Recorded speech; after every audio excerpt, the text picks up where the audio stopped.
अगर गधा हारा तो हमारी जीत से कुछ लाभ नहीं, लोग कहेंगे क्या जीते, गधे से जीते, और बदनामी होगी। अगर गधा जीत गया भूल चूक, गधा ही है, इसका क्या भरोसा, दुलत्ती मारे या कुछ हो जाए और कभी जीत जाए संयोग से, तो हम सदा के लिए मारे गए। हम नहीं मारे गए, हमारी संतति भी मारी गई, फिर सदा के लिए सिंहों का सिर झुक जाएगा। छोटे से नहीं लड़ना। मैं भी तुमसे यही कहता हूं, छोटे से मत लड़ना। लड़ना हो तो कोई बड़ा दुश्मन चुनना, जितना बड़ा दुश्मन चुनो उतना लाभ है। लड़ना हो तो धूम्रपान मत चुनना, ध्यान चुनना। लड़ो तो सिंह से लड़ो, हारे तो भी कहने को तो रहेगा कि सिंह से हारे।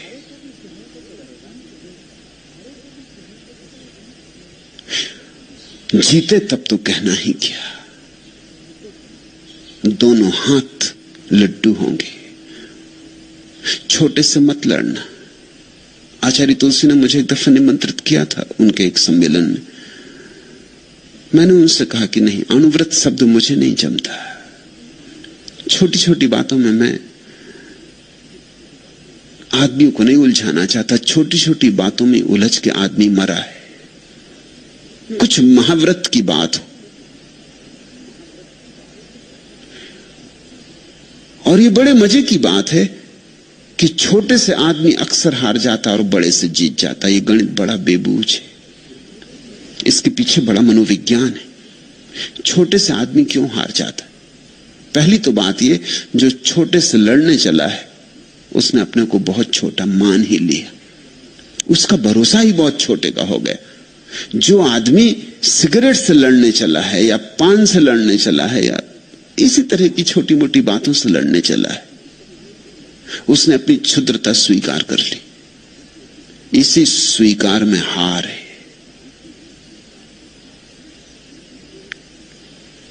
समझदार आदमी सिगरेट से लड़ता नहीं। अगर नहीं पीना है तो सिर्फ छोड़ देता, लड़ता नहीं। नहीं पीना तो नहीं पीता, कौन कहता है कि पियो, सिर्फ छोड़ देता है बिना लड़े। उसे बात दिख गई कि नहीं जस्ती, कोई सार नहीं है, उस अंतर्दृष्टि में ही छूटना हो जाता। बिना लड़े हो जाए तब तो ठीक। जो आदमी कहता है लंगोटी बांधूंगा, दंड बैठक लगाऊंगा, इससे लड़ूंगा, वो पहले से हारने की बात पक्की हो गई उसकी। वो पहले से डरा हुआ है, वो घबरा रहा है, उसकी घबराहट उसे कपा रही। वो जानता है कि मैं जीतने वाला नहीं। वो जानता है कि घड़ी भर सिगरेट न पीऊंगा तलफ उठेगी, फिर क्या होगा। ऐसा हुआ। पहला आदमी उत्तर ध्रुव पर पहुंचा था, तो उसने जब लौट के अपने संस्मरण लिखे तो उसने संस्मरणों में लिखा कि हमें सारी सबसे बड़ी कठिनाई तब आई जब सिगरेट चुक गई। भोजन कम हो गया तो लोग एक बार भोजन करने को राजी थे, मगर जब सिगरेट चुक गई तो बड़ी मुसीबत खड़ी हो गई। लोग जहाज की रस्सियां काट काट के पीने लगे, रस्सियां। और जो उनका प्रमुख था वो तो बहुत घबराया। उसने कहा अगर रस्सियां तुम पी गए तो ये जहाज चलेगा कैसे, वापस हम कैसे पहुंचेंगे। रस्सियों को बचाना मुश्किल हो गया, क्योंकि अधिक तो धूम्रपान करने वाले लोग थे। वो रात में उठाएं, चोरी से रस्सी काट के पी जाएं। और कोई चीज पीने की थी भी नहीं जहाज पर, रस्सियां ही थी जो जिनमें से धुआं निकल सकता था। बामुश्किल वो लौट पाए उन रस्सियों को किसी तरह बचा बचा के। एक आदमी ये पढ़ रहा था अखबार में, हाथ में सिगरेट लिए। उसे ख्याल आया कि अगर मैं भी उस यात्रा में होता और वो श्रृंखलाबद्ध धूम्रपान करने वाला था, चेन स्मोकर था, एक सिगरेट से दूसरी जलाए, दूसरी से तीसरी जलाए, सिगरेट हाथ से छूटे ही नहीं। अभी भी अखबार पढ़ रहा था, लेकिन उसे लगा कि अगर मैं उस यात्रा में होता तो क्या मैंने भी जहाज की गंदी रस्सियां पी होती, मैंने भी। और उसने हाथ से सिगरेट छोड़ दी।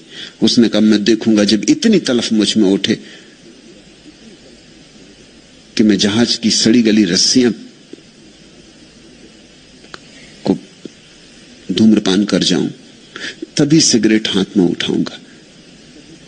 30 साल बीत गए, उसने सिगरेट हाथ में नहीं उठाई। ये बिना लड़े छोड़ना है। ये सिर्फ एक बात दिखाई पड़ेगी तो हद मूढ़ता की बात है, मगर ये क्या मेरी भी दशा यही होगी? ऐसा सोचते ही सिगरेट हाथ से छोड़ दी कहना शायद ठीक नहीं, छूट गई। लड़ा नहीं। सिगरेट और माचिस सदा टेबल पर रखी रही 30 साल तक, जब तक वो मरा नहीं। इस प्रतीक्षा में रहा कि उस दिन पीऊंगा जिस दिन ऐसी दशा हो जाएगी कि अब कुछ भी पी सकता हूं, मगर वो दशा कभी नहीं हुई। और वो बहुत हैरान हुआ, तलफ उठी ही नहीं। तुम तलफ उठने के पहले ही माने हो कि उठेगी, उठने ही वाली है, बचना मुश्किल है। तुम्हारी मान्यता ही तुम्हें भरमा रही। छोटे छोटे क्षुद्र बातों से मत लड़ना। और बड़ी तो एक ही बात है, लड़ना हो तो परमात्मा के लिए लड़ना, लड़ना हो तो ध्यान के लिए लड़ना, वहां पूरी ऊर्जा लेकर लड़ना।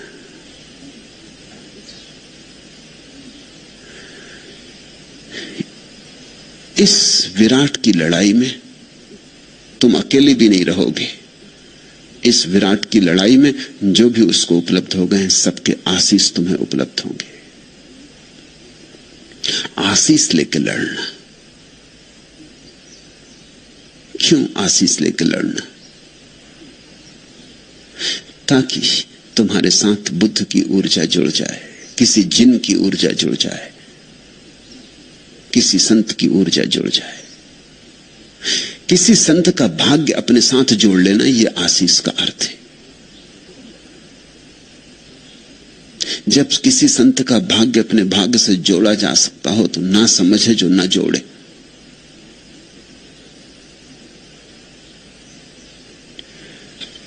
बुद्ध का आशीष लिया, चाहते थे ध्यान की गहराइयों में उतरना है। समाधि से कम उनका लक्ष्य नहीं था, इससे कम लक्ष्य रखना भी नहीं, छोटे छोटे लक्ष्य रखना ही नहीं। दूर आकाश के तारे पे आंख होनी चाहिए। और अगर तुम्हें 2 मील जाना हो तो 10 मील जाने का संकल्प होना चाहिए, तो 2 मील पहुंचोगे।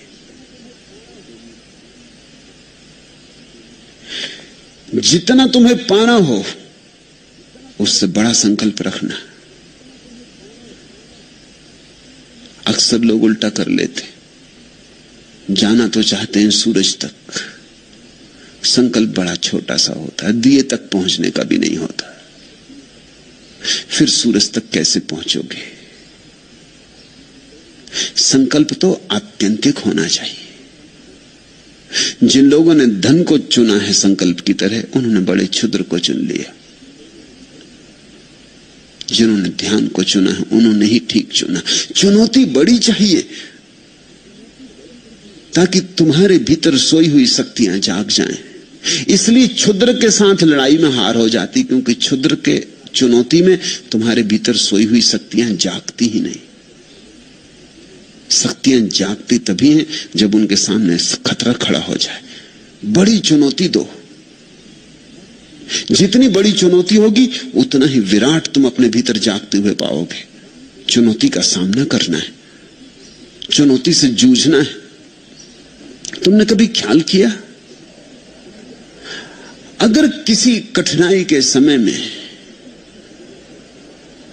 तुम जूझ पड़ते हो तो तुम्हारे भीतर बड़ी ऊर्जा होती जैसी सामान्यता नहीं होती। समझो कि घर में आग लग गई, तुम थके मांदे आए थे कि 7 दिन से यात्रा कर रहे थे और सारा शरीर टूट रहा था और तुम बिल्कुल थके मांदे थे और भूखे थे और चाहते थे कि किस तरह भोजन करके गिर पड़ो बिस्तर में और खो जाओ 2 दिन के लिए बिस्तर में, 2 दिन उठने ही नहीं। घर आए, खाने की तो बात दूर, देखा कि घर में लपटें लगी, आग जल रही, सब भूल गए।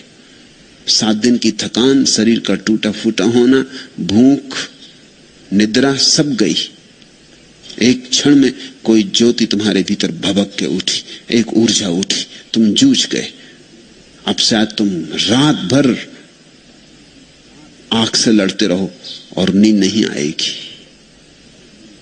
और पहले तुम सोच रहे थे कि घड़ी भर भी अगर मुझे जागना पड़ा, भोजन के तैयार होने के समय की प्रतीक्षा करनी पड़ी, तो मैं सो जाऊंगा, गिर जाऊंगा। क्या हुआ? कहां से ये ऊर्जा आई? एक बड़ी चुनौती सामने खड़ी हो गई। उस बड़ी चुनौती के कारण ये ऊर्जा आई। चुनौतियां चुनना बड़ी कुशलता की बात है, और अगर चुनना ही हो तो आत्यंतिक, कहो उसे समाधि, निर्वाण, मोक्ष, परमात्मा, जो नाम देना चाहो। मगर जो परमात्मा को पाने की प्रबल अभीप्सा से जग खड़ा होता है, उसके भीतर सोई हुई अंतस्थल की सारी शक्तियां जगाती, उसकी जड़ें तक कब जाती, उसके भीतर जो भी छिपा है सब प्रकट हो जाता है। क्योंकि इस बड़ी चुनौती के सामने अब कुछ भी छिपा के नहीं रखा जा सकता, अब तो सभी दांव पर लगाना होगा तो ही यात्रा हो सकती। इसलिए कहता हूं कि छोटी मोटी चीज से लड़ोगे तो हारोगे, क्योंकि तुम्हारी सोई हुई शक्तियों को चुनौती नहीं मिलती। अब सिगरेट नहीं पीना, ये बात ही सुनकर कोई तुम्हारी आत्मा जागने वाली, आत्मा कहेगी कि पियो ना पियो ठीक है, क्या फर्क पड़ता है, कि नमक नहीं खाएंगे आज, कि आज भोजन में घी नहीं लेंगे। इन सब क्षुद्र बातों से कुछ भी नहीं होता। कि पानी छान के पिएंगे, कि रात पानी नहीं पिएंगे, इन सब क्षुद्र बातों से कुछ भी नहीं होता। ऐसी कोई चुनौती की तीर की तरह चुभ जाए कि चली जाए भीतर तक, कि सारे सोए हुए अंतस्थल को कपा दे, झंझावात की तरह आए, तूफान की तरह आए और तुम्हें उठा जाए। उसी उठने में पहुंचना है। लेकिन फिर भी काश आशीष भी मिल जाए, उनका जो पहुंच गए, उनका जिन्होंने पा लिया है, उनके हाथ का सहारा मिल जाए, तो हार का कोई कारण नहीं। अक्सर तुम हारते हो क्योंकि क्षुद्र से लड़ते, पहली बात, और कभी कभी विराट की आकांक्षा से भी भरते हो, लेकिन तुम्हारे पास आशीष की संपदा नहीं होती, तुम अकेले पड़ जाते। दूर किनारा, विराट तो बहुत दूर है, पता नहीं कहां है किनारा। ये किनारा तो हमें पता है, दूसरा किनारा वो दिखाई भी नहीं पड़ता। सागर का दूसरा किनारा, उसकी यात्रा पर चलते हो घबराहट होती, ये किनारा छोड़ने में घबराहट होती। इसलिए तो जब तुम ध्यान करने बैठते हो तो विचार का किनारा नहीं छूटता, मन पकड़ लेता है। वो मन कहता है कि जो परिचित है उसको मत छोड़ो, जिसमें परिचय है उसमें सुरक्षा है, ये जाना माना है, पहचाना है, अपना है, यहां रहे हैं जन्मों जन्मों से। तुम कहां जाते, किस किनारे की तलाश करते हो? कहीं भटक ना जाओ, कहीं सागर में डूब ना जाओ, कहीं ऐसा ना हो कि ये किनारा भी हाथ से जाए और दूसरा भी ना मिले। दूसरा है, इसका पक्का क्या है? किसने तुमसे कहा कि दूसरा किनारा है? तुमने तो नहीं जाना। कहीं ऐसा ना हो कि तुम किसी प्रवंचना में पड़ गए हो, कि किसी झूठे सपने ने तुम्हें पकड़ लिया है। मन तुम्हारी सुरक्षा के लिए कहेगा रुके रहो इसी किनारे पर, विचार के तट पर ही रुके रहो। विचार है यह किनारा, ध्यान है वह किनारा। विचार है संसार, ध्यान है परमात्मा। तो तुमने देखा, तुम ध्यान करने बैठते हो कितने विचार उठते, ज्यादा उठते, उससे ज्यादा उठते हैं जितना कि जब तुम ध्यान करने नहीं बैठते। 24 घंटे 1000 काम में लगे रहते हो, इतने विचार नहीं सताते। घंटे भर आंख बंद करके बैठ जाओ आसन लगा के, तुम एकदम हैरान हो जाते हो कि मामला क्या है। क्या विचार प्रतीक्षा करते थे कि करो बच्चों ध्यान करो, फिर तुम्हें बताएंगे। सब तरफ से टूट पड़ते, सब दिशाओं से हमला बोल देते, जैसे प्रतीक्षा में थे कि करो ध्यान तो मजा चखाएं। आने लगते सब तरह के विचार, धन के, वासना के, काम के, राजनीति के, यह वह कूड़ा करकट सब अखबार उड़े आते। सब एक दिशा से नहीं, सब दिशाओं से हमला हो जाता, एकदम घिर जाते दुश्मनों में। थोड़ी देर में थक के उठाते हो, सोचते हो इससे तो हम जब काम में लगे रहते हैं तभी कम विचार होते, ये तो चले थे निर्विचार होने और विचार के झंझावात से घिर गए। ऐसा क्यों होता है? इसलिए होता है कि मन तुम्हारी सुरक्षा कर रहा। मन कह रहा कहां जाते हो, जिस लक्ष्य का कोई पता नहीं, जहां तुम कभी गए नहीं, जिसका कोई स्वाद नहीं। किस मृग मरीचिका के पीछे जा रहे हो? व्यवहारिक बनो, जो जाना माना है, परखा है, उसी को पकड़े रहो। इसलिए आशीष की जरूरत है। आशीष का अर्थ है हम तो इस किनारे हैं, उस किनारे से कोई पुकार दे दे। आशीष का अर्थ है हम तो इस किनारे खड़े हैं, कोई उस किनारे से कह दे कि घबराओ मत, मैं पहुंच गया हूं, आओ। और जैसे तुम डर रहे हो मैं भी डरता था। डरो मत, पहुंचना होता है, देखो मैं पहुंच गया हूं। बुद्धों का सत्संग खोजने का और क्या अर्थ होता है? यही कि किसी ऐसे आदमी के पास होना जो अनुभव से कह सके कि पहुंच गया हूं। शास्त्रों से नहीं, अनुभव से, जो गवाह हो, जो साक्षी हो, जो ये ना कहे कि मैं परमात्मा को मानता हूं, जो कहे मैं जानता हूं। जो इतना ही ना कहे जानता हूं, बल्कि कहे कि मैं हूं। ये तीन अवस्थाएं, मानना, जानना, होना। मानना बहुत दूर है, वो इसी किनारे खड़ा आदमी जो मानता है, उसे पता नहीं है। अंधा आदमी जैसे रोशनी को मानता है कि होनी चाहिए, होगी, इतने लोग कहते हैं तो जरूर होगी, मगर संदेह तो उठते ही रहेंगे, क्योंकि उसने तो जाना नहीं, उसने तो देखा नहीं, पता नहीं लोग झूठ ही बोलते हो। लोगों का क्या भरोसा? अपने अनुभव के बिना जानना कैसे हो, मानना भी कैसे हो? तो मानना भी थोथा होता है, सब मानना थोथा होता है, सब विश्वास अंधविश्वास होते। फिर एक आदमी है जिसकी आंख खुली और जिसने देखा, और देखा कि हां रोशनी है, वृक्षों पर नाचती हुई किरणें देखी, आकाश में उगा सूरज देखा, रात में घिरा आकाश चांद तारों से भरा देखा, देखे फूल, हजार हजार रंग देखे, आकाश में खिले इंद्रधनुष देखे, देखा सब, और कहा कि नहीं है, ये जानना हुआ। इसके आगे एक और स्थिति है, जब आदमी जानता ही नहीं, आंख ही नहीं हो जाता, बल्कि रोशनी ही हो जाता, जब स्वयं प्रकाश रूप हो जाता। इसलिए बुद्ध को हम भगवान कहते हैं, महावीर को भगवान कहते हैं। जाना ही नहीं, हो गए, जो जाना वही हो गए।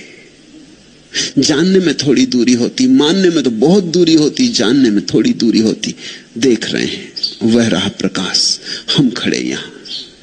फिर धीरे धीरे दूरी मिटती जाती, मिटती जाती, और जो जाना जा रहा है और जो जानने वाला है एक ही हो जाते। ज्ञाता और ज्ञेय का भेद गिर जाता है, वही परम ज्ञान है। ऐसे किसी व्यक्ति का आशीष मिल जाए तो तुम्हारे भीतर उत्साह और उमंग भर जाती, श्रद्धा का सूत्रपात होता है, संवेग पैदा होता है। कोई पहुंच गया है तो हम भी पहुंच सकते हैं, कोई पहुंच गया है तो दूसरा किनारा है। इसलिए आशीष मांगने आए थे। बुद्ध जिस कुटी में रहते थे उसका नाम था गंध कुटी, बुद्ध की सुगंध के कारण। एक सुवास है आत्मा की, जैसे फूल जब खिलते हैं तो एक सुवास होती, कागज के फूलों में नहीं होती। कागज के फूल कभी खिलते ही नहीं। असली फूलों में होती सुवास, साधारण आदमी में सुवास नहीं होती। वो करीब करीब कागज का फूल है। कागज का क्योंकि उसने सब झूठ का जाल अपने चारों तरफ बना रखा है। उसने दूसरों को धोखा दिया, अपने को भी धोखा दे दिया। प्रवंचक है, मिथ्या है, झूठ ही झूठ की परतें, सच उसमें खोजे से नहीं मिलता। कितना ही खोदो, एक झूठ के बाद दूसरा झूठ, दूसरे झूठ के बाद तीसरा झूठ। कितना ही खोदो, एक मुखौटा, दूसरा मुखौटा, मुखौटे पे मुखौटे। उसके असली चेहरे का पता नहीं चलता कि असली चेहरा क्या है। और ऐसा नहीं कि तुम्हें पता नहीं चलता, उसे खुद भी पता नहीं रहा है। उसे खुद भी अपने असली चेहरे का पता नहीं है। बुद्ध की परंपरा में भिक्षुओं से निरंतर कहा गया, अपने असली चेहरे की खोज करो। वह चेहरा जो जन्म के पहले तुम्हारा था और मृत्यु के बाद फिर तुम्हारा होगा, उस चेहरे की खोज करो। जो चेहरे जिंदगी ने तुम्हें दे दिए, इन चेहरों को उतार के रखो। ये सब चेहरे झूठ हैं। बच्चा पैदा हुआ तब ना तो हिंदू होता, ना मुसलमान, न ईसाई, न जैन, न बौद्ध। ये असली बात है। फिर उसके ऊपर एक चेहरा हमने टांग दिया कि हिंदू, ये मुसलमान, ये ईसाई। फिर हिंदू में भी ब्राह्मण की, शूद्र की, क्षत्रिय की, वैश्य। फिर ब्राह्मणों में भी कानकुब्ज ब्राह्मण कि देशस्थ की कोकणस्थ। फिर रोग पर रोग है, बीमारियों पर बीमारियां हैं। खोजते चले जाओ चेहरे पे चेहरे, इसका असली चेहरा पता ही नहीं चलेगा। जब ये पैदा हुआ था तब इसे ये भी पता नहीं था कि मैं स्त्री हूं या पुरुष। तब ये बस था, तब इसे कुछ पता नहीं था। इसका देह भाव नहीं था, सिर्फ आत्म भाव था, मैं हूं, बस इतना था। अब ये स्त्री है, पुरुष है, हिंदू है, मुसलमान है, गरीब है, अमीर है, ज्ञानी है, अज्ञानी है, साधु है, असाधु है, ये सब चेहरे, ये सब चेहरे इसने खरीदे बाजार से। स्कूलों में बिकते, कॉलेजों में बिकते, यूनिवर्सिटीज में बिकते, सब तरफ चेहरे बिकते। अब ये एमए हो गया, अब ये पीएचडी हो गया, अब ये डीलिट हो गया। यहां इस आश्रम में तुम्हें बहुत से पीएचडी बुहारी लगातू मिल जाएंगे। उन्होंने चेहरा उतार के रख दिया, तुम पहचान भी नहीं सकोगे कि पीएचडी है। बुहारी लगाते, उतार के रख दिया चेहरा। अभी एक युवती आई, मेडिसिन में पीएचडी है। मैंने उससे कहा कि तेरा क्या इरादा है? उसने कहा कि बस मुझे झाड़ू लगानी। किसी को मैं बताना भी नहीं चाहती कि मैं पीएचडी हूं मेडिसिन में, मुझे डॉक्टर नहीं बनना।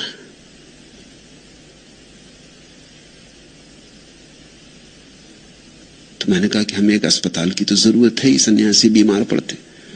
तो उसने कहा अस्पताल में बुहारी लगा दूंगी, मगर नहीं, ये चेहरा मैं नहीं चाहती। मैं इतने दूर से सिर्फ यहां बुहारी लगाने आई। चेहरे उतारने पड़ते, उतार कर रख देने पड़ते। पश्चिम से युवक युवतियां सन्यास लेते हैं आके, वो कहते हैं अजीब बात है, हिंदुस्तान में जो मिलता है पहले यही पूछता है, डिग्री क्या, कहां तक पढ़े हो? ये बेपढ़े लिखों के सवाल है। ये पढ़ा लिखा आदमी नहीं पूछता ये बात। पढ़ा लिखा इसको क्या पूछेगा? ये बेपढ़े लिखों के सवाल है। हिंदुस्तान तो बड़ा अजीब है, कहते हैं बड़ा आध्यात्मिक है, दिखता नहीं। तुम लोग मिले नहीं, ट्रेन में मिल जाए, पूछते हैं क्या काम करते, क्या तनख्वाह, ऊपर से क्या मिलता। एक तो तनख्वाह पूछना ही अपमानजनक है। किसी आदमी की तनख्वाह नहीं पूछनी चाहिए, क्योंकि हो सकता है बेचारी की छोटी तनख्वाह हो और कहने में संकोच हो और झूठ बोलना पड़े। उसकी नौकरी छोटी मोटी हो, वो क्लर्क हो कि किसी प्राइमरी स्कूल में मास्टर हो। अब तुम उसकी भद्द करवाने पर राजी हो। या तो वो सच बोले तो अपमानजनक मालूम पड़ता है, या झूठ बोले तुम उसे झूठ बोलने का उत्तेजना दे रहे, फिर तनख्वाह क्या मिलती। और इतने तक चैन नहीं है आध्यात्मिक लोगों को, आखिर में पूछते हैं ऊपर भी कुछ मिलता है कि नहीं। अगर ऊपर मिलता तो नौकरी अच्छी। हद हो गई। ऊपर मिलने का मतलब क्या होता है? चोरी, बेईमानी, रुस्वत। ये सब थोथे चेहरे हैं, और इन थोथे चेहरों पर हमें बड़ा भरोसा है।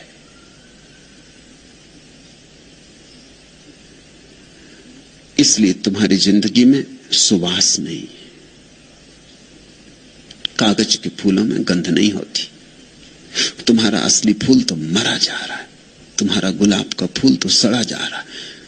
कागज के फूलों ने चारों तरफ से उस पर घेरा डाल दिया है, उसको सांस लेने की सुविधा नहीं है। तुम्हारे गुलाब के फूल को अवसर नहीं है कि वो सांस ले ले, कि रोशनी में उठ जाए, कि पखरियां खोल दे। जगह नहीं है, अवकाश नहीं, सब स्थान कागज के फूलों ने भर दिया है।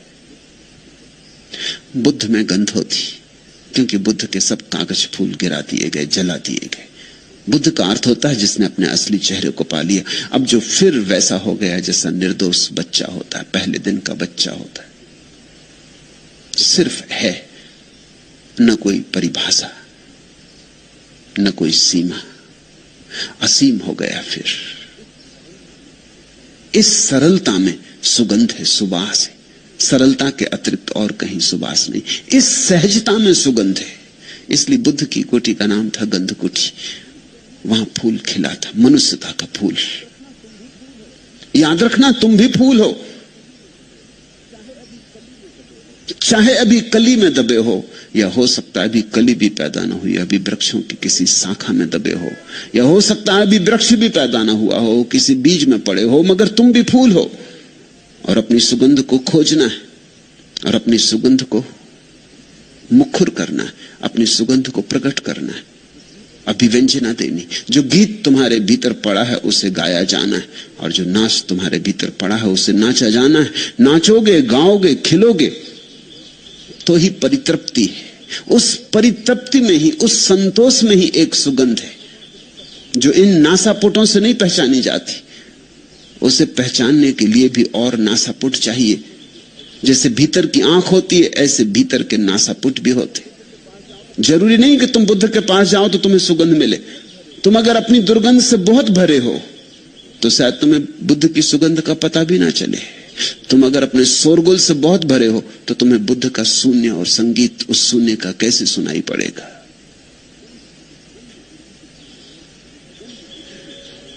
गंध कुटी के चारों ओर जूही के फूल खिले थे। शास्ता ने उन भिक्षुओं को कहा, भिक्षुओं, जूही के खिले इन फूलों को देखते हो? एक फूल तो बुद्ध का खिला था, मगर शायद अभी ये भिक्षु उसे नहीं देख सकते, इसलिए मजबूरी है। और बुद्ध को कहना पड़ा, भिक्षुओं, इन जूही के खिले फूलों को देखते हो? ये सुवासित फूल, इन पर ध्यान दो। इन फूलों में कई राज छिपे हैं। एक तो कि ऐसे ही फूल तुम हो सकते हो, ऐसी ही सुवास तुम्हारी हो सकती है। दूसरा, ये फूल सुबह खिलते हैं, सांझ मुरझा जाते। ऐसा ही ये मनुष्य का जीवन है। इसमें मोह मत लगाना। ये आया है, ये जाएगा। इसमें मुट्ठी मत बांधना। इसके साथ कृपणता का संबंध मत जोड़ना। ये तो आया है और जाएगा। जन्म के साथ ही मृत्यु का आगमन हो गया है। ये फूल अभी कितने खुश दिखाई पड़ते, सांझ मुरझा जाएंगे, गिर जाएंगे, धूल में खो जाएंगे। ऐसा ही जीवन है। जो जीवन को पकड़ना चाहता है वो सदा दुख में ही रह जाता है। जीवन को पकड़ो मत, ये पकड़ा जा नहीं सकता, बहता है बहने दो। इसे समझो, ये ध्यान की आधारशिला है। तुम्हारे जीवन का दुख क्या है?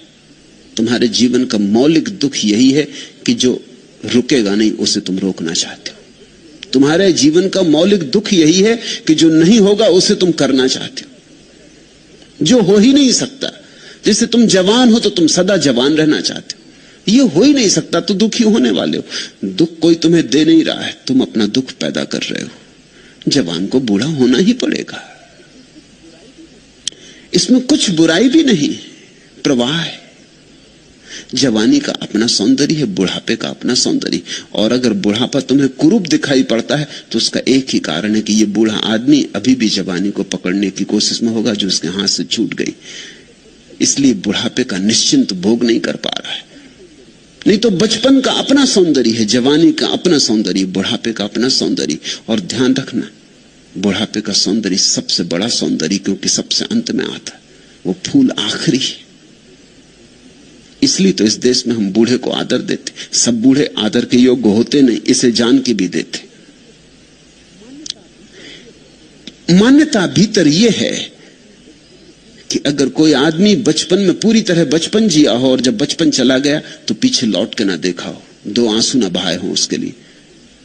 जवानी में पूरी जवानी जिया हो और जब जवानी चली गई तो लौट के ना देखा हो, वो आदमी पूरा बुढ़ापा जिएगा।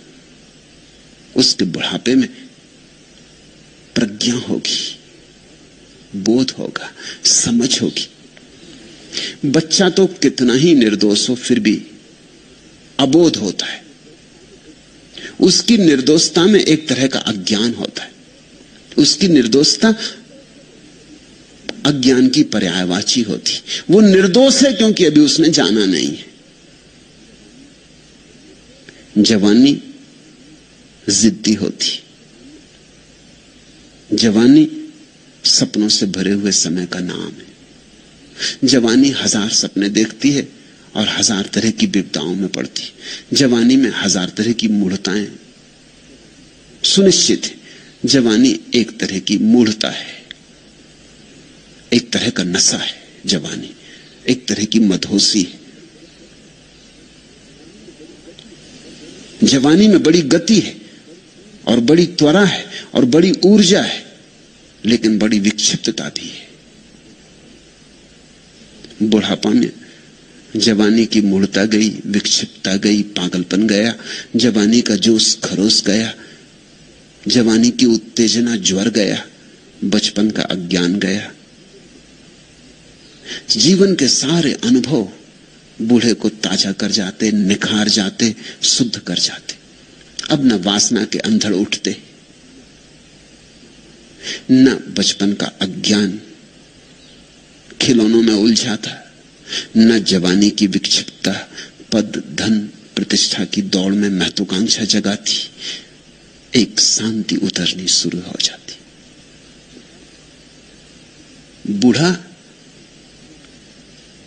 एक अपूर्व संतोष से भरने लगता। सब जो देखना था देख लिया, सब जो जानना था जान लिया, अब घर लौटने लगता। लेकिन हमारी तकलीफ यह है कि हम में से बहुत कम लोग बूढ़े हो पाते हैं। बूढ़े हों कैसे? जो बूढ़े हैं वो भी अभी जवानी का विचार करते रहते, बचपन का विचार करते रहते, कहते हैं अरे वो दिन गजब के थे। जो आदमी ये कहे कि जो दिन बीत गए वो गजब के थे, समझना ये आदमी बढ़ नहीं पाया, ये प्रौढ़ नहीं हुआ। क्योंकि अगर वो दिन गजब के थे तो ये दिन और गजब के होने चाहिए, क्योंकि उन्हीं गजब के दिनों के ऊपर खड़े। और जब ये दिन गजब के नहीं है तो वो दिन भी गजब के नहीं हो सकते। जब बुढ़ापे में सौंदर्य नहीं है तो जवानी कैसे सुंदर रही होगी? अगर गंगा सागर में गिरने के करीब गंगा नहीं है तो गंगोत्री में कैसे गंगा रही होगी?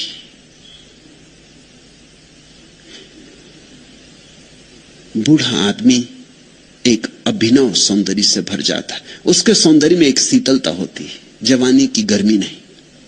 और बूढ़ा आदमी फिर सरल हो जाता है, लेकिन उसकी सरलता में बुद्धिमत्ता होती, बच्चे का अज्ञान नहीं।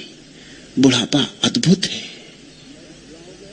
और जो आदमी ठीक से बूढ़ा हो गया, न पीछे लौट देखता जवानी को, न याद करता बचपन को, वो आदमी अब मृत्यु में भी उतने ही आनंद से प्रवेश कर सकेगा। क्योंकि बुढ़ापे का डर क्या है कि कहीं मैं बूढ़ा ना हो जाऊं? वो डर यही है कि बुढ़ापे के बाद फिर आखिरी कदम मौत है। तो जवान जवानी में ही रुक जाना चाहता है, सब तरह की चेष्टाएं करता है, किसी तरह पैर जमा के खड़ा हो जाऊं, ये जो नदी की धार सब बहाए ले जा रही, ये मुझे अपवाद की तरह छोड़ दे। तो दुख ही दुख होगा। सुख किसे होता है? सुख उसे होता है जिसकी जीवन से कोई मांग नहीं, जीवन जो करता है उसे स्वीकार करने का भाव है। तथाता में सुख है। जवानी तो जवानी में, बुढ़ापा तो बुढ़ापा। आज किसी का प्रेम मिला तो प्रेम, और कल प्रेम खो गया तो उतना ही शांत भाव। आज महल थे तो ठीक, कल झोपड़े आ गए तो ठीक। लेकिन दुनिया में दो तरह के मूड हैं। अगर झोपड़ा है तो वो चाहते महल होना चाहिए, अगर महल है तो वो चाहते झोपड़ा होना चाहिए। बड़ी मुश्किल। आदमी जहां है वहां राजी नहीं। अगर झोपड़ा है तो वो कहते हैं जब तक महल ना मिल जाए मैं सुखी नहीं हो सकता। और महल मिल जाए तो आदमी सोचने लगता है महलों में कहां सुख है, जब तक मैं भिखारी ना हो जाऊं सड़क का तब तक कहां सुख होने वाला है। गरीब अमीर होने की सोचता, अमीर गरीब होने की सोचता है। लेकिन तुम जो हो जहां हो उसको जीते नहीं। तुम जो हो, जिस क्षण में हो, जहां हो, जैसे हो, उस क्षण को पूरे समग्रता से जी लो। उससे अन्यथा की मांग ना करो। जब वो क्षण चला जाएगा कोई अड़चन ना होगी, नया क्षण आएगा, नए क्षण के साथ नया जीवन आएगा। तो फूलों में ये भी संदेश है, और फूलों में ये भी संदेश है कि ये जीवन सदा रहने को नहीं, आज है कल नहीं हो जाएगा। इसलिए ये यात्रा है, मंजिल नहीं। यहां घर मत बना लेना। सम्राट अकबर ने फतेहपुर सीकरी का नगर बसाया, बस तो कभी नहीं पाया। नगर बसते कहां? जब तक नगर बसा तब तक अकबर के मरने के दिन करीब आ गए, फिर जा नहीं पाया। नगर सदा से बेबसा रहा, लेकिन बनाया सुंदर नगर था, सुंदरतम नगरों में एक बनाया था। और एक एक चीज बड़े ख्याल से रखी थी, एक एक चीज, एक एक ईंट बड़े सोच विचार कर रखी गई थी। जो पुल फतेहपुर सीकरी को जोड़ता है, उस पुल पर क्या वचन लिखे जाएं, तो अकबर ने सालों उस पर विचार किया था।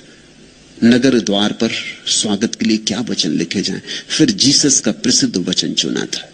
वचन है कि यह संसार एक सेतु है, इससे गुजर जाना, इस पर घर मत बना लेना।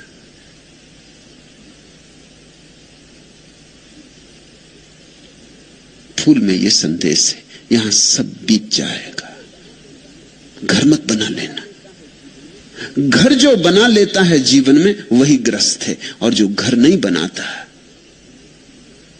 वही संन्यास्त है।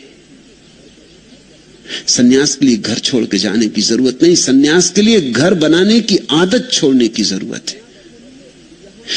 संन्यास के लिए यहां कोई घर घर नहीं है, सभी सराएं, जहां ठहरे वहीं सराएं। इसका यह मतलब नहीं है कि सराय को गंदा करो, कि सराय है अपने को क्या लेना देना। इसका यह भी मतलब नहीं कि सराय कैसी भी हो तो चलेगा। सराय को सुंदर करो, सुंदरता से रहो, लेकिन ध्यान रखो कि जो आज है वो कल चला जाएगा। यह जीवन का स्वभाव है। तो बुद्ध ने कहा, भिक्षुओं, जूहे के इन खिले फूलों को देखते हो, ये सांझ मुरझा जाएंगे। ऐसा ही क्षणभंगुर जीवन है, अभी है अभी नहीं। इन फूलों को ध्यान में रखना भिक्षुओं। यह स्मृति ही क्षणभंगुर के पार ले जाने वाली नौका है। क्यों? जो क्षणभंगुर को पकड़ना चाहता है उसके भीतर विचारों का तूफान उठेगा। विचार है क्या? क्षणभंगुर को पकड़ने की चेष्टाएं, क्षणभंगुर को थिर करने की चेष्टाएं। विचार है क्या? घर बनाने की ईंटें। इसलिए जो क्षणभंगुर को पकड़ना नहीं चाहता उसके भीतर विचार अपने आप छीन हो जाते। सार ही क्या है? जब सब चला जाना है तो इतने सोच विचार से क्या होगा? इतनी योजनाएं बनाने का क्या अर्थ है? अतीत चला गया, भविष्य भी आएगा और चला जाएगा, और वर्तमान बहा जा रहा है। जी लो बजाय योजनाएं करने के। जैसे जैसे विचार कम होते वैसे वैसे ध्यान प्रकट होता। ध्यान है निर्विचार चित्त की दशा, वही नौका है, वही पार ले जाएगी। विचारों ने बांध रखा है जंजीरों की तरह इस तट से, ध्यान ले जाएगा नौका की तरह उस तट पर। भिक्षुओं ने फूलों को देखा और संकल्प किया, संध्या तुम्हारे कुम्भलाकर गिरने के पूर्व ही हम ध्यान को उपलब्ध होंगे, हम रागादि से मुक्त होंगे। फूलो तुम हमारे साक्षी रहो। भगवान ने कहा, साधु साधु। जब भी वे आशीष देते थे तो यही उनका आशीष था, साधु साधु। धन्य हो कि साधुता का जन्म हो रहा, धन्य हो कि सरलता पैदा हो रही, धन्य हो कि ध्यान की तरफ तुम्हारी दृष्टि जा रही, धन्य हो कि इस साधना में रस उमग रहा है। साधु साधु। ऐसा कहकर अपने आशीषों की वर्षा की। तब ये सूत्र उन्होंने कहे थे, शून्य ग्रह में प्रविष्ट शांत चित्त भिक्षु को भली भांति से धर्म की विपස්සना करते हुए अमानुषी रति प्राप्त होती। जो व्यक्ति शून्य ग्रह में ठहर जाए, जो अपने भीतर निर्विचार हो जाए, जिसके भीतर विचारों की तरंगें ना उठती हो, शून्य यानी निर्विचार, जो व्यक्ति शून्य हो जाए वही शांत चित्त है। जो लोग तुम्हें साधारणतः शांत चित्त दिखाई पड़ते हैं, वह शांति सिर्फ ऊपर से साधी गई है, क्योंकि भीतर तो विचारों का बवंडर चल रहा है। चुप होने से कोई शांत नहीं होता, न बोलने से कोई शांत नहीं होता, न सोचने से शांत होता है। तुम ऊपर से बिल्कुल पत्थर की मूर्ति बन के बैठ सकते हो और भीतर विचार चलते रहे, तो इस पत्थर की मूर्ति बनने से कुछ भी नहीं होगा। एक युवक दीक्षा लेने एक सद्गुरु के पास पहुंचा, एक बौद्ध भिक्षु के पास। बौद्ध भिक्षु एक बुद्ध मंदिर में रहता था। जब वह युवक आया तो उस गुरु ने पूछा कि पहले कहीं और कुछ सीखा है? उसने कहा, हाँ, पहले मैं एक योगी के पास सीखा हूं। तो क्या सीखे हो? उस युवक ने जल्दी से पालथी मार ली, पद्मासन में बैठ गया, आंखें बंद कर ली। 2 मिनट तक गुरु देखता रहा। उसने कहा कि वह आंखें खोलो और रास्ता पकड़ो। उसने कहा, रास्ता पकड़ो? मैं आपके पास शिष्य होने आया हूं। उस गुरु ने कहा, यहां पत्थर की मूर्तियां इस मंदिर में बहुत है, हमें और जरूरत नहीं, इन्हीं को साफ संभाल करते बहुत झंझट हो रही। ये पद्मासन लगा के तुम बैठ गए, लेकिन भीतर तुम्हारे मैं पूरा बाजार देख रहा हूं। पद्मासन लगाने से क्या होगा? शीर्षासन लगाने से भी क्या होगा? भीतर से बाजार बंद होना चाहिए। वही एकमात्र वास्तविक आसन है। शरीर के आसनों में मत उलझ जाना। असली सवाल मन का है। वहां शून्यता होनी चाहिए तो शांत चित्त होता कोई, और जो शांत चित्त होता वही धर्म की विपස්සना कर पाता है। विपස්සना का अर्थ होता है लौट के देखना। जो पतंजलि के शास्त्र में पतंजलि ने जिसे प्रत्याहार कहा है, पीछे लौट कर जाना, जिसको महावीर ने प्रतिक्रमण कहा है। आक्रमण यानी बाहर जाना, दूसरे पे हमला। प्रतिक्रमण यानी अपने पर आना, जिसको जीसस ने मेटानॉया कहा है, वापसी। उसी को बुद्ध विपස්සना कहते हैं। विपස්සना का अर्थ होता है लौट के अपने स्रोत को देखना। जब विचारों का जाल हट जाता है और सामने सिर्फ शून्य रह जाता, तभी तुम लौट के पीछे देख सकते हो। नहीं तो विचार तुम्हें पकड़े रहते हैं, लौटने नहीं देते। विचारों के उलझाव के कारण तुम अपने मूल स्रोत को देखने से वंचित रह जाते हो। जो उस मूल स्रोत को देख लेता है, ये बुद्ध का वचन बड़ा अद्भुत है, वो अमानुषी रति को उपलब्ध हो जाता है। वो ऐसे संभोग को उपलब्ध हो जाता है जो मनुष्यता के पार है, जिसको मैंने संभोग से समाधि की ओर कहा है। उसको ही बुद्ध अमानुषी रति कहते। एक तो रति है मनुष्य की, स्त्री और पुरुष की, क्षण भर को सुख मिलता है या आभास होता है कम से कम। फिर एक और रति है, जब तुम्हारी चेतना अपने ही मूल स्रोत में गिर जाती, जब तुम अपने से मिलते हो। एक तो रति है दूसरे से मिलने की, और एक रति है अपने से मिलने की। जब तुम्हारा तुमसे ही मिलना होता है, उस क्षण जो महा आनंद होता है, वही समाधि है। संभोग में समाधि की झलक है, समाधि में संभोग की पूर्णता है। जैसे जैसे भिक्षु 5 स्कंधों रूप, वेदना, संज्ञा, संस्कार और विज्ञान की उत्पत्ति और विनाश पर विचार करता है,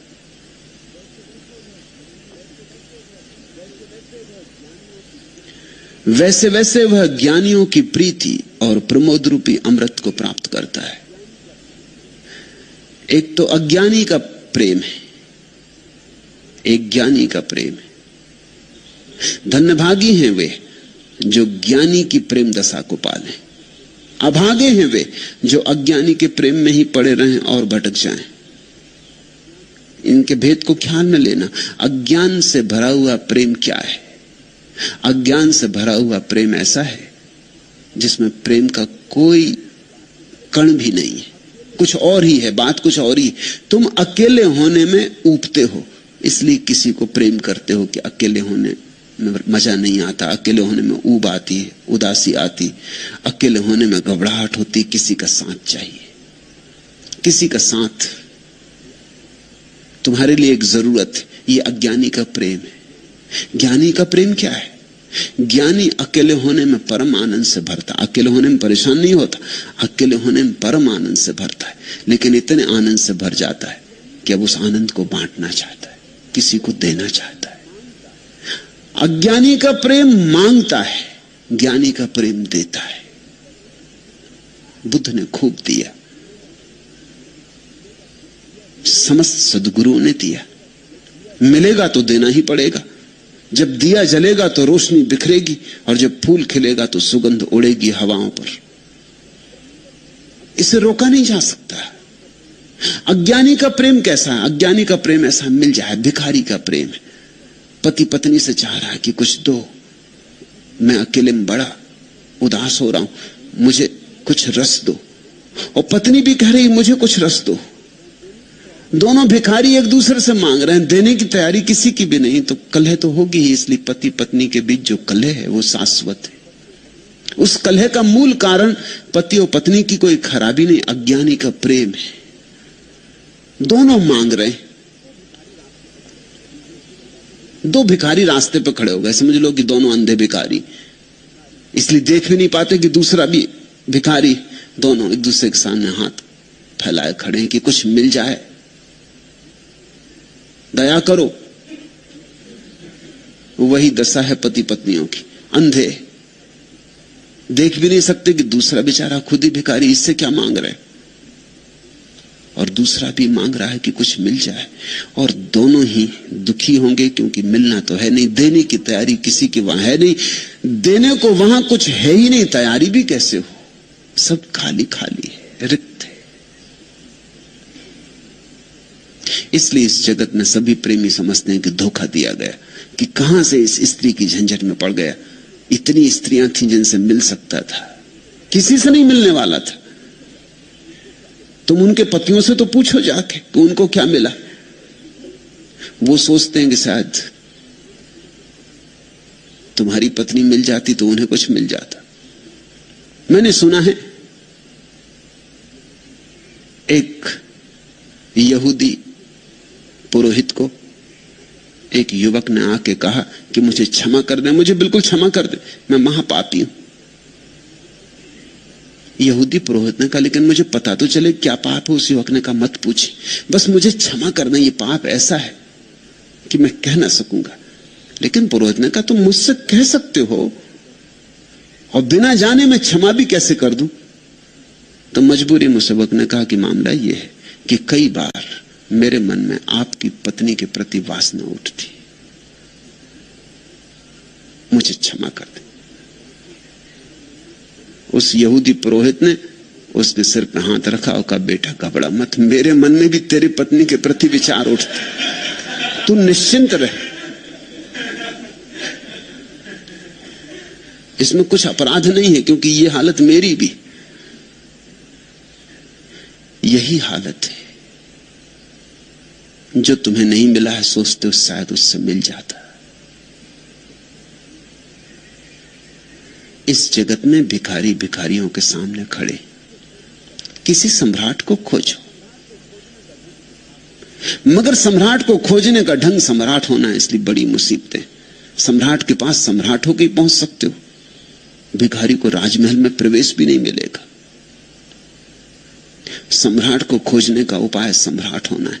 अगर बुद्धों से सत्संग चाहते हो तो ध्यानी बनो, धीरे धीरे तुम्हारा सम्राट भी भीतर पैदा हो, फिर खूब प्रेम बरसता है, प्रेम ही प्रेम बहता है, प्रेम की रसधार बहती। वह वैसे ही वैसे जैसे जैसे विपस्सना को उपलब्ध होता है, और जैसे जैसे देखता है संसार में सब क्षण भंगुर है, यहां कुछ ठहरने वाला नहीं, वैसे वैसे ज्ञानियों की प्रीति और प्रमोद रूपी अमृत को प्राप्त करता है। और जब देने की कला आ जाती है और देने की क्षमता आ जाती तो सुख है। सुख देने में, लेने में नहीं। तुमने भी कभी कभी जीवन में निरीक्षण किया होगा इस बात का कि जब तुम देते हो तब एक तरह का सुख मिलता है, कुछ भी थोड़ा सा भी दे दो, और जब तुम लेते हो तब पीछे थोड़ी सी ग्लानि होती है, लेने में तुम दीन हो जाते। इसलिए एक बात जानना, अगर तुम किसी को कुछ दो तो ख्याल रखना वो तुम्हें कभी क्षमा नहीं कर पाएगा, वो तुमसे बदला लेगा। इसलिए अक्सर होता, लोग कहते हैं हमने तो नेकी की, हमें बदले में बदी मिली, उसमें राज है। इसलिए ज्ञानियों ने कहा नेकी कर और कुएं में डाल, फिर उसको बिल्कुल भूल ही जा, उसकी याद ही मत दिलाना, नहीं तो जिस आदमी के साथ नेकी की वही तेरी गर्दन काटेगा, क्योंकि उसको तूने दीन कर दिया। एक आदमी आया, तुमने उसे 100 रुपए दे दिए और तुम्हारे मन में बड़ा नेकी का भाव उठा कि देखो कितना गजब का काम कर रहे हैं, इसको 100 रुपए दे रहे हैं। तुम तो गजब का काम कर रहे हो, उस आदमी पे क्या गुजर रही, वो ये देख रहा है कि अच्छा कभी मौका मिला तो देख लेंगे। तुम ऐसे अकड़े जा रहे हो, ऐसे फूले जा रहे हो, आज हम मुसीबत में हैं, ठीक है, हाथ फैलाने पड़े तुम्हारे सामने, ठीक है।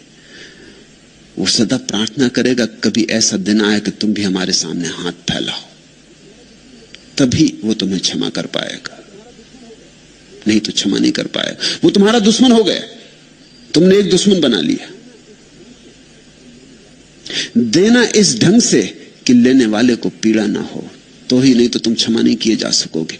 देना इस ढंग से कि लेने वाले को पता ना चले, इसलिए गुप्त दान की महिमा है। देना इस ढंग से कि लेने वाले को यह ख्याल ही ना हो कि देने वाला वहां अकड़ के खड़ा था और देने में मजा ले रहा था। देना विनम्रता से, देना झुक के, हाथ तुम्हारा नीचा हो इस ढंग से देना, लेने वाले का हाथ ऊपर रहे इस ढंग से देना, ताकि लेने वाले को ऐसा लगे कि लेके उसने तुम पर कृपा की है, अनुग्रह किया। फिर तुम्हारे लिए कभी नेकी के बदले में बदी नहीं मिलेगी। जिसके भीतर देने की पात्रता आ जाती है, पात्र भर जाता है प्रेम से, उसी के भीतर प्रमोद होता है। प्रमोद है देने का आनंद। सबसे बड़ा आनंद है इस जगत में देने का आनंद, और सबसे बड़ी देने की चीज है इस जगत में ध्यान। नंबर 2 पर प्रेम। ये 2 बड़ी से बड़ी संपदाएं हैं, ध्यान की और प्रेम की। जो सेवा सत्कार स्वभाव वाला है और आचार कुशल है, वह आनंद से ओतप्रोत होकर दुख का अंत करेगा। जैसे जूही अपने कुमलाए फूलों को छोड़ देती, वैसे ही है भिक्षुओं, तुम राग और द्वेष को छोड़ दो। द्वितीय दृश्य, श्रावस्ती का एक निर्धन पुरुष हल चलाकर किसी भांति जीवन यापन करता था। वह अत्यंत दुखी था, जैसे कि सभी प्राणी दुखी। फिर उस पर बुद्ध की ज्योति पड़ी, वह संन्यास्त हुआ। किंतु संन्यास्त होते समय उसने अपने हल नंगल को विहार के पास ही एक वृक्ष पर टांग दिया। अतीत से संबंध तोड़ना आसान भी तो नहीं, चाहे अतीत में कुछ हो या ना हो तो छोड़ना शायद और भी कठिन होता है। संन्यास्त हो कुछ दिन तो वह बड़ा प्रसन्न रहा और फिर उदास हो गया। मन का ऐसा ही स्वभाव है, द्वंद्व, एक अति से दूसरी अति। इस उदासी में वैराग्य से वैराग्य पैदा हुआ। वो सोचने लगा इससे तो गृहस्थी बेहतर थे, ये कहां की झंझट मोल ले ली, इस संन्यास्त होने में क्या सार है। इस विराग से वैराग्य की दशा में वह उस हल को लेकर पुनः ग्रस्त हो जाने के लिए वृक्ष के नीचे गया। किंतु वहां पहुंचते पहुंचते ही उसे अपनी मूढ़ता दिखी। उसने खड़े होकर ध्यानपूर्वक अपनी स्थिति को निहारा कि मैं ये क्या कर रहा हूं। उसे अपनी भूल समझ आई, पुनः विहार वापस लौट आया। फिर यह उसकी साधना ही हो गई। जब जब उसे उदासी उत्पन्न होती, वो वृक्ष के पास जाता, अपने हल को देखता और फिर वापस लौट आता। भिक्षुओं में उसे बार बार अपने हल नंगल को देखते और बार बार नंगल के पास जाते, उसका नाम ही नंगल कुल रख दिया। लेकिन एक दिन वह हल के दर्शन करके लौटता था कि अरहत्व को उपलब्ध हो गया, और फिर उसे किसी ने दोबारा हल दर्शन को जाते नहीं देखा। भिक्षुओं को स्वभावतः जिज्ञासा जगी, इस नंगल कुल को क्या हो गया है, अब नहीं जाता उस वृक्ष के पास, पहले तो बार बार जाता था। उन्होंने पूछा, आवुस नंगल कुल, अब तू उस वृक्ष के पास नहीं जाता, बात क्या है? नंगल कुल हंसा और बोला, जब तक आसक्ति रही अतीत से जाता था, जब तक संसर्ग रहा तब तक गया, अब वह जंजीर टूट गई, मैं अब मुक्त हूं। इसे सुन भिक्षुओं ने भगवान से कहा, बनते यह नंगल कुल झूठ बोलता है, यह अरहत्व प्राप्ति की घोषणा कर रहा है, यह कहता मैं मुक्त हूं। भगवान ने करुणा से उन भिक्षुओं की ओर देखा और कहा, भिक्षुओं, मेरा पुत्र अपने आप को उपदेश दे, प्रवजित होने के कृत्य को समाप्त कर लिया है, उसे जो पाना था उसने पा लिया और जो छोड़ना था छोड़ दिया है, वह निश्चय ही मुक्त हो गया है। तब उन्होंने ये दो सूत्र कहे, अत्तना चोदयत्तानम पटिवासे अत्तम तना सो अत्त गुत्तो सातिमा सुखम भिक्खु विहाहिसी अत्ता ही अत्तनो नाथो अत्ता ही अत्तनो गति तस्मा संजमत्तानम अस्सम भद्रम व वाणिजो। जो आप ही अपने को प्रेरित करेगा, जो आप ही अपने को संलग्न करेगा, वह आत्मगुप्त अपने द्वारा रक्षित स्मृतिवान भिक्षु सुख से विहार करेगा, वह मुक्त हो जाता है। मनुष्य अपना स्वामी आप है, आप ही अपनी गति है, इसलिए अपने को संयमी बनावे, जैसे सुंदर घोड़े को बनिया संयत करता है। पहले दृश्य को समझ लें, प्यारा दृश्य, एक निर्धन आदमी बुद्ध के विहार के पास ही अपना हल चला के छोटी मोटी खेती बाड़ी करता था। निर्धन था बहुत, किसी भांति जीवन यापन होता था, दो सूखी रोटी मिल जाती थी,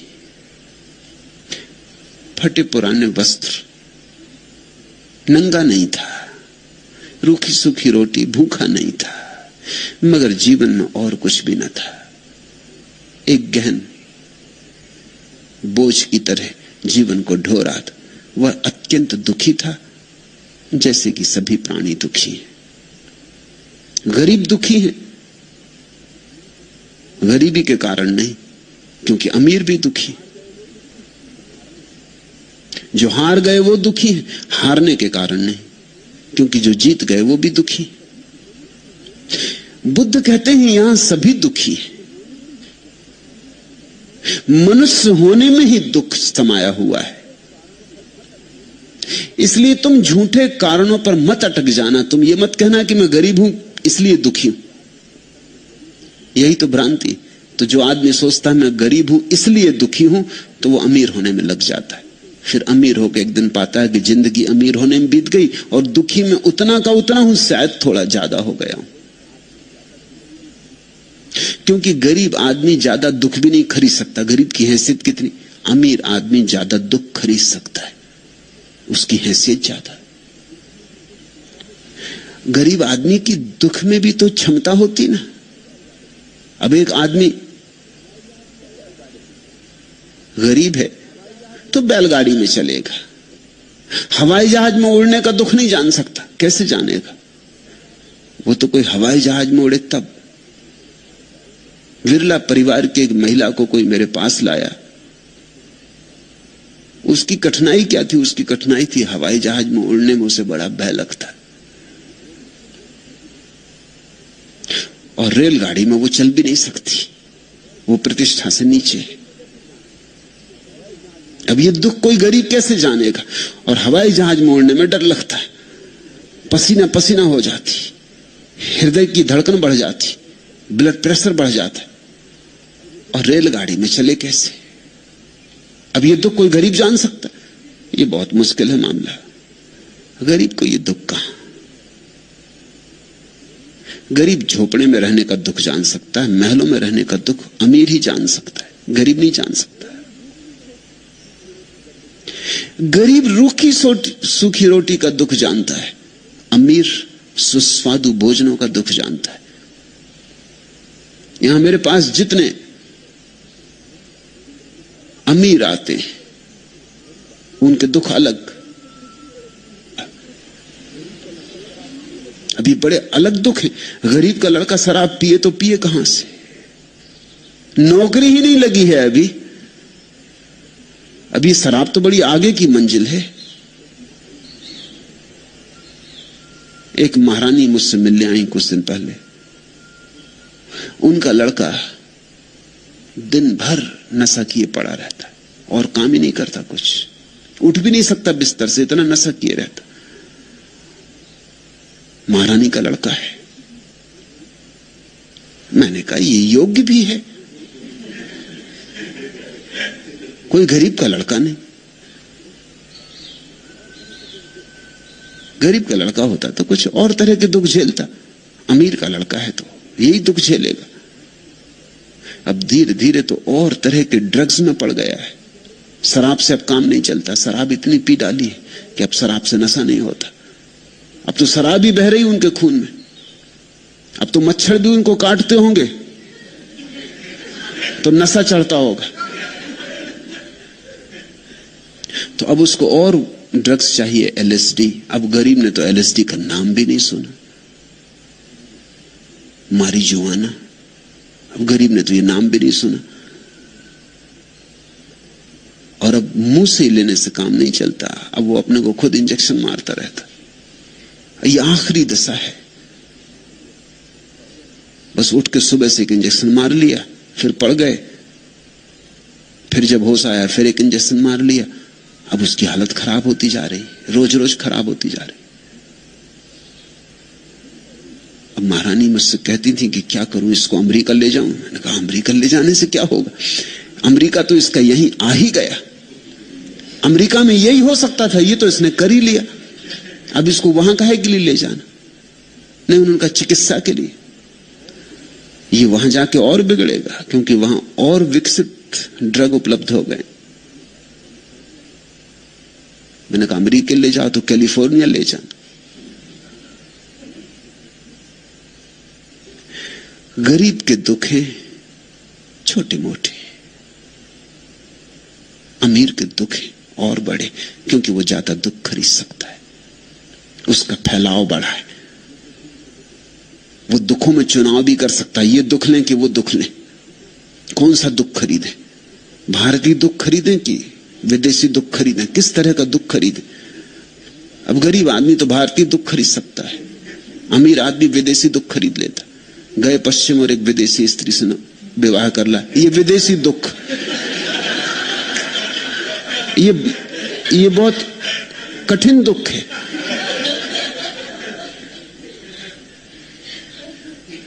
मेरे एक मित्र हैं प्रोफेसर,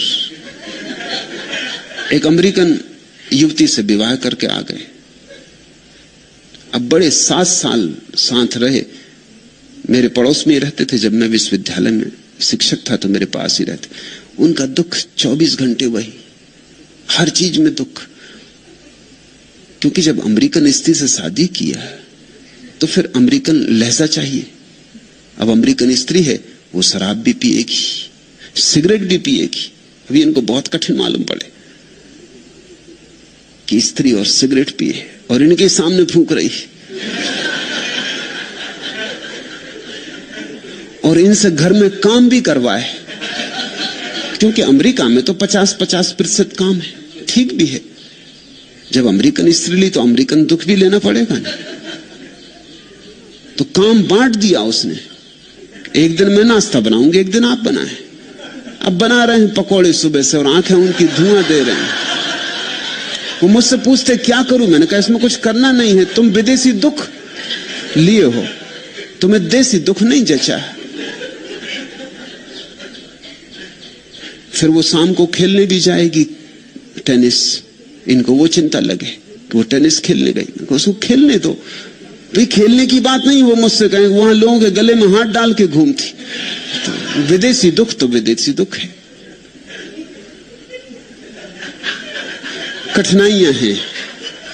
गरीब अपनी सीमा में जीता, किसी तरह अमीर हो जाता तब उसको पता चलता कि तो मामला बिगड़ गया, ये कहां से कहां पहुंच गए।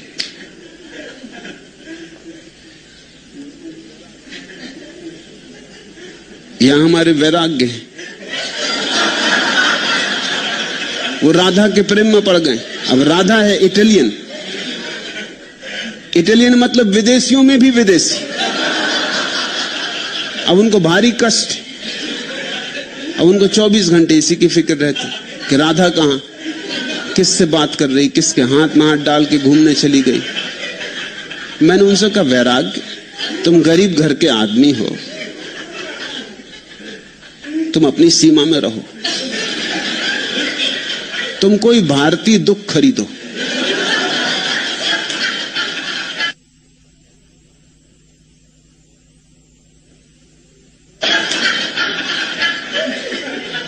तो आदमी बड़ा दुखी था। बुद्ध कहते हैं दुखी होना ही आदमियत है, इसमें कारण मत खोजना कि यह कारण वह कारण। आदमी जहां भी होगा दुखी होगा, जब तक आदमी के पार ना हो जाए तब तक दुखी होगा। आदमियत कारण है, तो तुम दुख बदल ले सकते हो, मगर इससे कुछ फर्क ना पड़ेगा। उस पर बुद्ध की ज्योति पड़ी। ये बुद्ध की ज्योति पड़ने का क्या मामला है? अपने खेत में चलाता होगा हल बखर, बुद्ध वहां से रोज निकलते होंगे। वो बिहार के पास ही खेती बाड़ी करता था,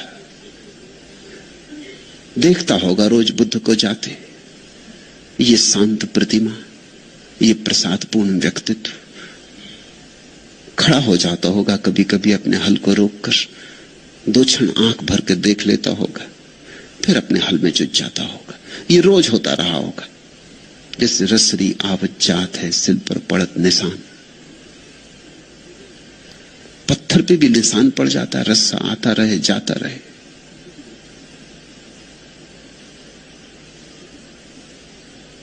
करत करत अभ्यास के जड़मती होत सुजान। रोज रोज देखता होगा, फिर और ज्यादा ज्यादा देखने लगा होगा। फिर बुद्ध जाते होंगे तो पीछे दूर तक देखता रहता होगा जब तक आंख से ओझल ना हो जाए। फिर धीरे धीरे प्रतीक्षा करने लगा होगा कि आज अभी तक आए नहीं, कब आते होंगे। फिर किसी दिन ना आते होंगे तो तलफ लगती होगी, लगता होगा कि आज आए नहीं। कभी ऐसा भी होता होगा कि बुद्ध होंगे बीमार, नहीं गए होंगे भिक्षा मांगने, तो शायद आश्रम पहुंच गया होगा कि एक झलक वहां मिल जाए। फिर बुद्ध को देखते देखते बुद्ध के और भिक्षु भी दिखाई पड़ने शुरू हुए होंगे। ये बुद्ध अकेले नहीं है, हजारों इनके भिक्षु हैं, और सब प्रफुल्लित मालूम होते, सब आनंदित मालूम होते। मैं ही एक दुख में पड़ा, मैं कब तक इस हल बखर में ही जुटा रहूंगा। ऐसे विचारों की तरंगें आने लगी होंगी। इन्हीं तरंगों में एक दिन बुद्ध की बंसी में फंस गया होगा, फिर उस पर बुद्ध की ज्योति पड़ी। एक दिन लगा होगा मेरे पास है क्या। इस आदमी के पास सब था, राजमहल थे, खोजबीन की होगी, पता लगाया होगा यह आदमी कैसा लगता, इतना प्यारा और इतना सुंदर, और है भिखारी, लगता सम्राटों का सम्राट। चाल में इसकी सम्राट का भाव है, भाव भंगिमा इसकी कुछ और है। ये होना चाहिए राजमहलों में, ये यहां क्या कर रहा आदमी। पता लगाया होगा, पता चला होगा सब था इसके पास, सब छोड़ दिया। इसको विचार उठने लगे होंगे कि मेरे पास कुछ भी नहीं, ये एक हल है, ये नंगल, बस यही मेरी संपत्ति है, और मेरे पास है क्या छोड़ने को। मैं भी क्यों ना इस आदमी की छाया बन जाऊं, मैं भी क्यों ना इसके पीछे चल पड़ूं। एक आध बूंद शायद मेरे हाथ भी लग जाए, जो इसका सागर है उसकी। और जब इतने लोग इसके पीछे चल रहे हैं और पा रहे हैं, माना कि मैं अभागा हूं, लेकिन फिर भी शायद कुछ हाथ लग जाए। धीरे धीरे रस लगा होगा, राग लगा होगा। धन्य भागी हैं वे जिनका बुद्धों से राग लग जाए, जिनको बुद्धों से प्रेम हो जाए, क्योंकि उनके जीवन का द्वार खुलने के करीब है। फिर तो एक दिन संन्यास्त हो गया, किंतु संन्यास्त होते समय उसने अपने हल नंगल को बिहार के पास ही एक वृक्ष पे टांग दिया। सोचा होगा कि क्या भरोसा, अनजान रास्ते पे जाता हूं, जचे न जचे, आज उत्साह में उमंग में हूं, कल पता चले कि सब फिजूल की बकवास है। तो अपना नंगल तो संभाल कर रख दो, कभी जरूरत पड़ी तो फिर लौट आएंगे। रास्ता कायम रखा लौटने का, कि कभी अड़चन आ जाए तो ऐसा नहीं कि सब खत्म करके आ गए, फिर लौटनी मुश्किल हो जाए। तो बिहार के पास ही एक झाड़ पर ऊपर संभाल के अपने नंगल को रख दिया। ये प्रतीक है इस बात का। इसी तरह हम अपने अतीत को संभाल के रखे रहते हैं। संन्यास्त भी हो जाते हैं तो अतीत को संभाल के रखते हैं कि लौटने के सब सेतु न टूट जाएं। ज़ैन फकीर रिंझाई अपने गुरु के पास गया तो गुरु ने पूछा, सुन, तू संन्यास्त होना चाहता है? पहले 3-4 सवालों के जवाब दे दे। कहां से आता है? रिंझाई ने कहा, जहां से आता हूं वहां से बिल्कुल आ गया हूं, इसलिए उस संबंध में कोई जवाब नहीं दूंगा। गुरु ने पूछा, छोड़, मुझे चावलों में बहुत रस है, वहां चावल के क्या दाम है जहां से तू आता? रिंझाई ने कहा, सुने, चावल के दाम जरूर वहां कुछ है, जरूर कुछ होंगे, लेकिन मैं वहां से आ गया हूं और जहां से मैं आ गया हूं वहां के चावलों के दाम में हिसाब में नहीं रखता, उसकी स्मृति नहीं रखता।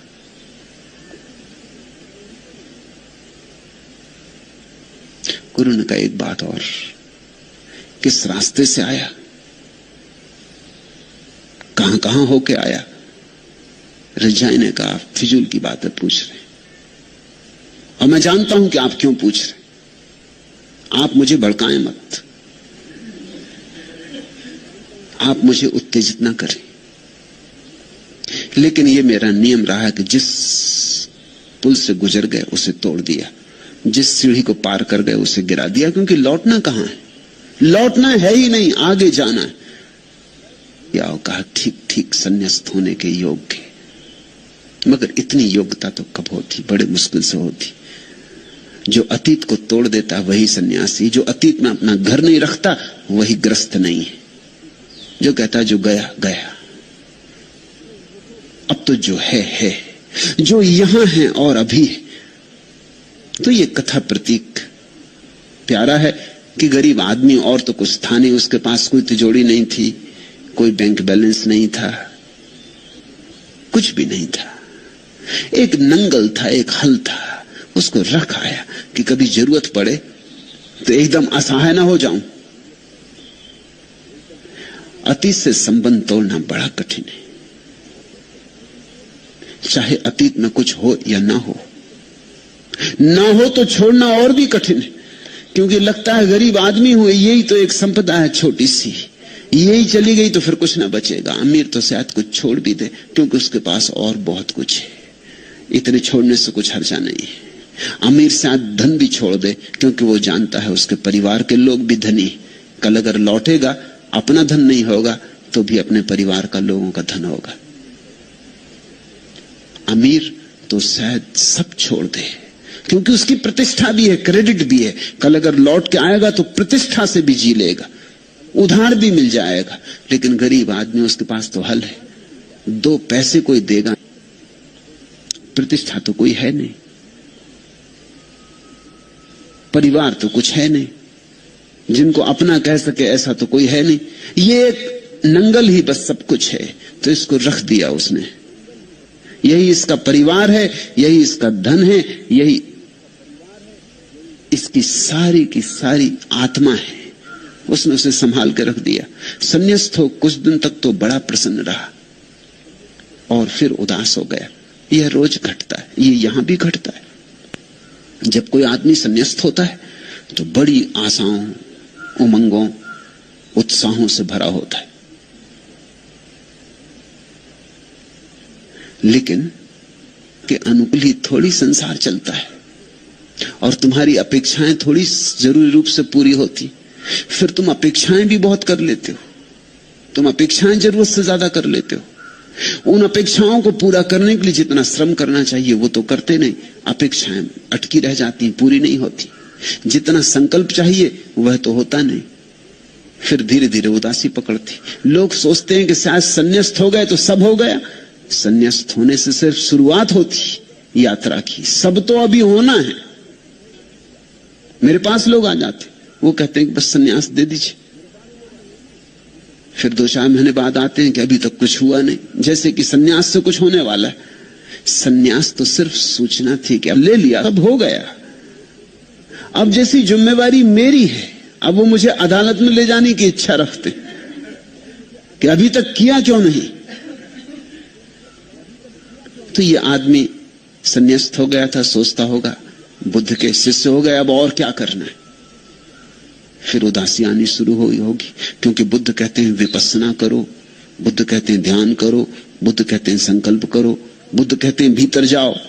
ये जाता होगा भीतर, इसको नंगल दिखाई पड़ता होगा, झाड़ पे लटका नंगल जाता होगा भीतर। वही विचार आते होंगे, पीछे अतीत के सोचता होगा ये कहां की झंझट में, कहां भीतर जाना, कहां है भीतर, क्या है भीतर। अंधेरा अंधेरा दिखता होगा, भीतर जाना ये तो सोचे नहीं था। बुद्ध को देखा था, बुद्ध की महिमा देखी थी, बुद्ध का गौरव देखा था, बुद्ध का प्रकाश देखा था, उसी लोभ में पड़ के संन्यास्त हो गया था। अब ये करना भी पड़ेगा कुछ, ये तो सोचता था ऐसे मिल जाएगा, पीछे चलते चलते मिल जाएगा। तो कई दफे उदासी आ जाती। पहली दफा जब उदासी आई तो उसने सोचा इसमें कोई सार नहीं, ये अपना काम नहीं। गया,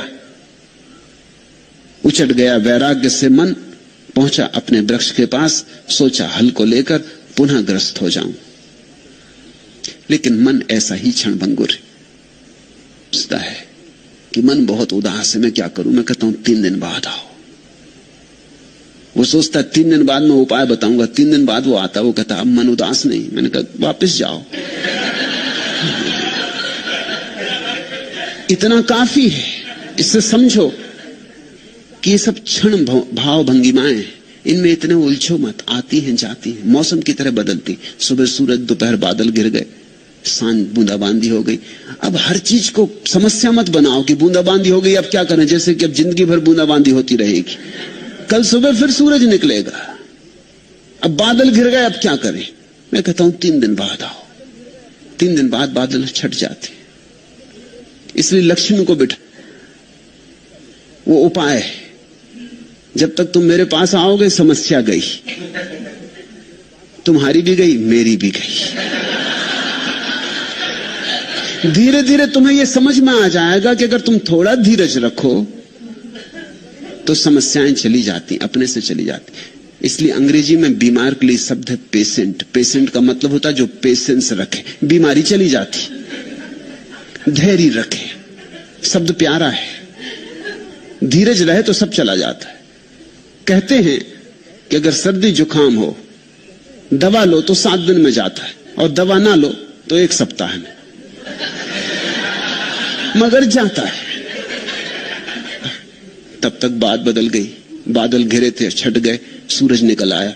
इसने सोचा अरे मैं और ये क्या कर रहा हूं। जब हल बखर जोतता था तो कौन सा सुखी था, दुख के सिवा कुछ भी न था।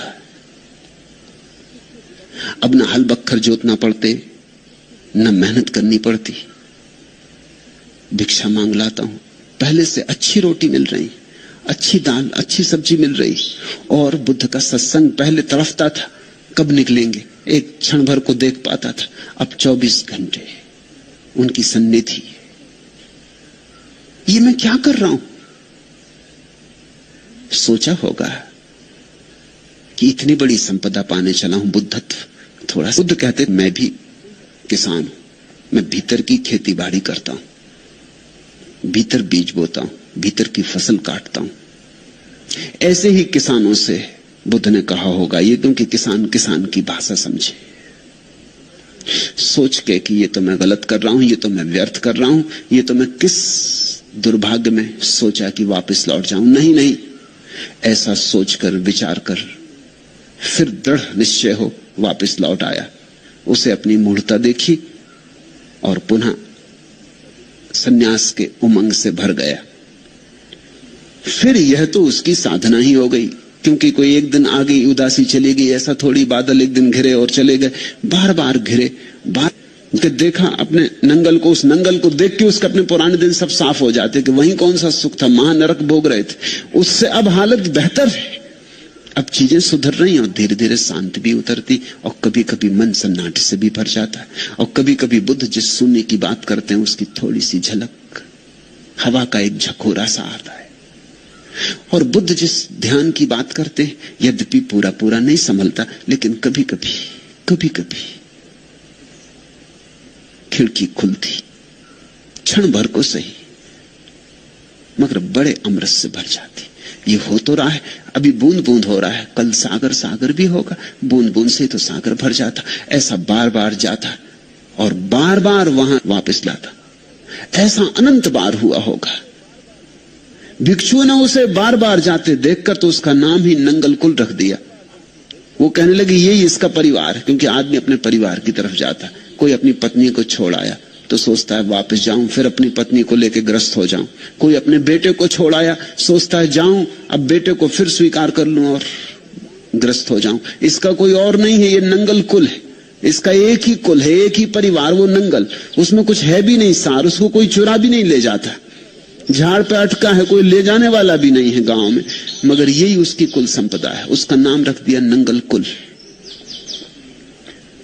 वो न मालूम कितनी बार गया, न मालूम कितनी बार आया। एक दिन हल्के दर्शन करके लौटता था कि अरहत्व को उपलब्ध हो गया। पकती गई बात, पकती गई बात, पकती गई बात, एक दिन फल टपक गया। एक दिन लौटता था नंगल को देखकर और बात स्पष्ट हो गई। अतीत गया, वर्तमान का उदय हो गया। अरहत्व का अर्थ होता है चेतना वर्तमान में आ गई, अतीत का सब जाल छूट गया, सब झंझट छूट गई। यही क्षण सब कुछ हो गया। इस क्षण में चेतना निर्विचार होकर प्रज्वलित होकर जल उठी, और फिर उसे किसी ने दोबारा नंगल को देखने जाते नहीं देखा। स्वभावतः भिक्षुओं को जिज्ञासा उठी, पूछा आप उस नंगल कुल? जब तक संसर्ग रहा तब तक गया, अब तो नाता टूट गया। अब न मैं नंगल का, न नंगल मेरा। अब तो मेरा कुछ भी नहीं, अब तो मेरे भीतर मैं भी नहीं। अब तो जंजीरें टूट गई, अब तो मैं मुक्त हूं। लेकिन भिक्षुओं को ये बात सुन के जची नहीं। जची इसलिए भी नहीं कि कोई पसंद नहीं करता ये कि हमसे पहले कोई दूसरा मुक्त हो जाए, हमसे पहले और ये नंगल कुल हो गया। ये तो गया बीता था, आखिरी था। इसको तो लोग जानते थे कि है गांव का गरीब, यहीं खेती बाड़ी करता रहा, फिर सन्यासी भी हो गया तो कोई बड़ा सन्यासी नहीं, वो नंगल कुल। बार बार मैं मुक्त हो गया।